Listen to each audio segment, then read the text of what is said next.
So we are out here at the old Deep River Outdoor Educational Center. This was part of the Gary Public School system for many decades. It was closed about 10 years ago. It's just been sitting empty, and Lake County Parks is now the owner. So they've asked a number of us to go through, and what we're doing is a salvage walk and just looking at, what is worth preserving. Got people from a number of organizations across the region out here, people from Gary here today. So should be fun. Glad to have you with. Got quite the crowd coming out.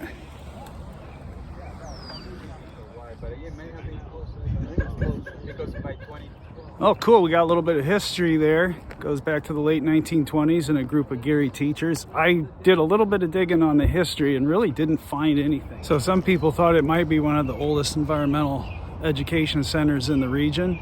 Hard to say. I think there's a lot of history that needs to be done there. So perhaps you can actually help with that. Did you ever come here as part of a school thing, as the Gary school system? Please leave a comment if you did. Hoping we can find a few people that remember this place. Certainly folks who went to school in the 40s, 50s, and 60s would have had the chance to get out here. And it sounds like, from what our guide was saying, even up till the last decade, you had kids coming in here, quite a few kids coming in here. Got a knowledgeable group out here today. So let's have a look around. We actually got some stuff from the Crown Point artifact desks and stuff like that. That's the thing you do. I don't know how it's finished. No, I mean, it was. I was trying to remember how the whole thing worked. I mean, Scott just came up to us and asked about. Said, "Hey, you were at the yeah, with the yeah. Of the laminated educational poster, it appears to me that this would be about Everybody's got a copy of that. Yeah. I don't know how I recognize this. I have petting knives in the truck. Yeah, I do too, if we need to get them.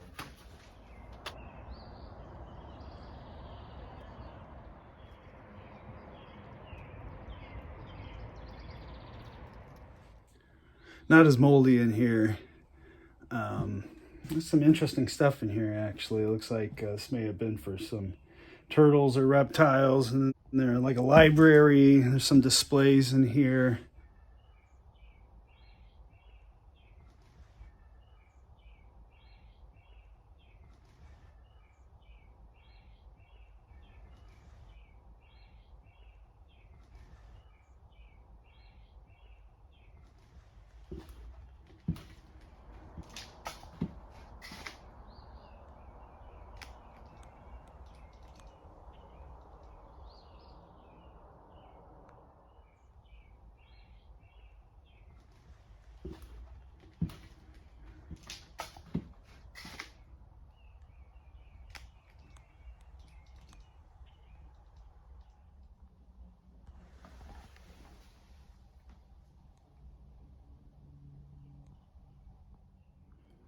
Hole in the floor, so I think I'm going to take that as my sign to get out of here.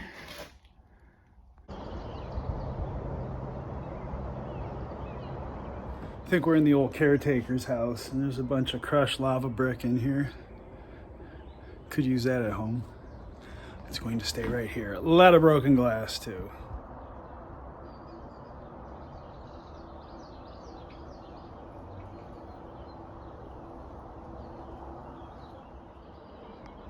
It would have been a pretty sweet property back in the day. Great view. Of course, it would have looked out over at a trailer park on the other bank of the river here.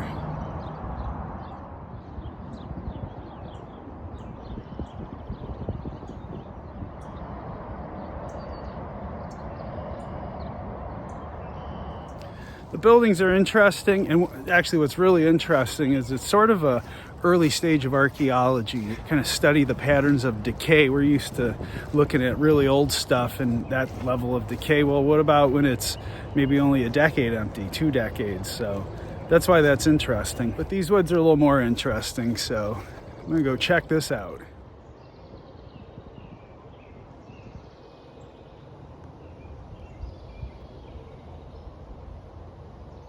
when you come to a fork in the road, I think I'm gonna go to the right on this one. That is an unbelievable amount of cottonwood I'm passing through on the ground here. The swamp is, this marsh here. No, I'm gonna call it a swamp. This is a swamp of cottonwood here. Very buggy. A lot of invasives. I don't know where I'm going. It's a proper adventure in the Calumet wilderness.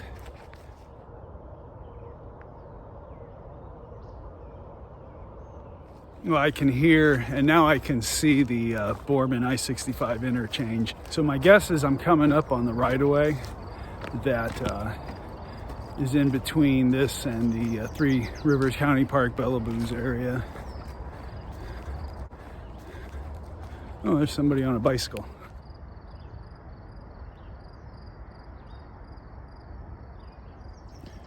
Back into the woods.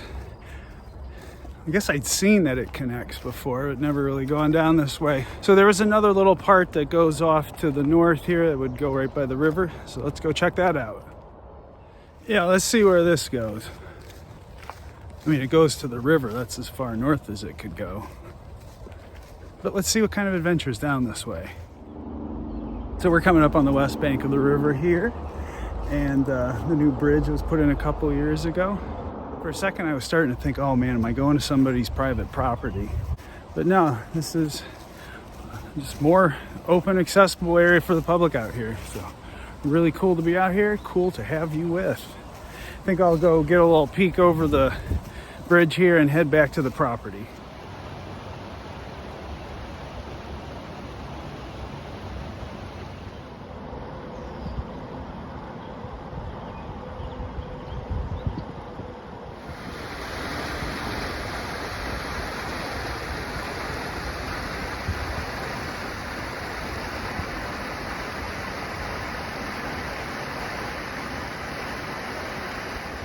All right, fun diversion, but I'm gonna get back to the property proper now. It goes from a clearly mowed path to some debris, and then it looks like more just a footpath through. So I'm wondering if that marks the old property boundary. Oh, obstacle.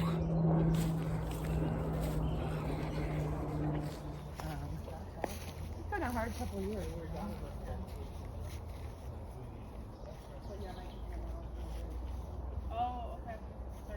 All right, back here at the greenhouses. I guess there's some filing cabinets full of research and other things in here. Windows have been busted out, unfortunately. And looks like we're heading back towards, so this is the greenhouse. And then this behind me here must have just been some sort of research room.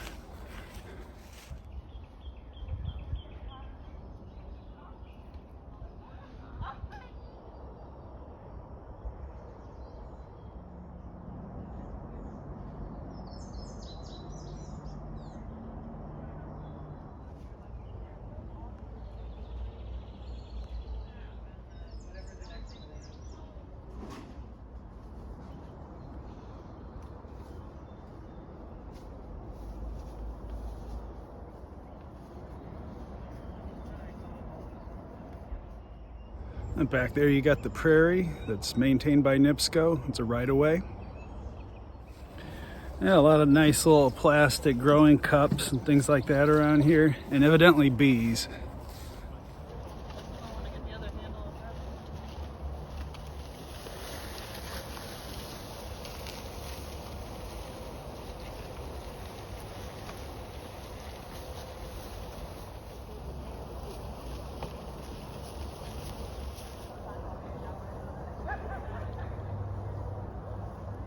Shoot, I think I might grab some. These are actually pretty good.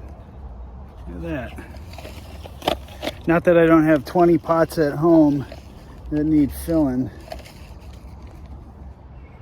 So this is the higher ground. You got this black oak savanna back here. A lot of invasives. I think the first thing I noticed, there's a lot of multi-flora rose back here. Just really takes off. It's really pretty though. But it is one that grows quite aggressively. And the natives are tucked in. I've seen some nettles, and there's some berry bushes. They're gonna fruit pretty soon. Unfortunately not today. There's some spectacularly large ferns, which the app says are cinnamon ferns. I don't think I've ever seen any so big around here. There's a lot of garlic mustard. I mean, it would take a lot of restoration work, a lot of Phragmites in here. But still, something of this land really comes through, despite all that. Just to give it some historical and ecological context, this would have been very near the confluence of the Little Calumet and Deep River. Still would have had a lot of large sandy dunes here, even at the time of development. Oh, these are always some of my favorite adventures. You know, you got a plot of land I've never been on, usually off limits. Gorgeous day, we're by a river, got kind of a purpose to be here. Chances are you've never seen in here, so it's always a thrill to be doing this and sharing this as well. So glad to have you with.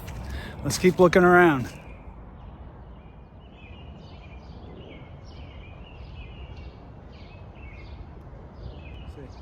All right, everybody, we're gonna have a community day out here. So if you have any memory of the Deep River Outdoor Education Center, please come and talk to all these wonderful people right here. All right? All right, see, they're friendly, they won't bite. Yeah, this patch of ferns and then this patch of skunk cabbage, this wetland over here, it's so well defined. Honestly, even that right-of-way kind of gives it some stark definition. Gives it a bit of a grandeur around here. Ever since they took the dam out and put in the rock riffle project and the bridge over there, I just thought, this doesn't look like something we usually see around here in the region. But yet at the same time, it does seem to bring out some of the natural beauty of the terrain. But anyway, glad to have this privileged look at this site. Glad to have you with. We'll see you in another adventure in the Calumet Wilderness.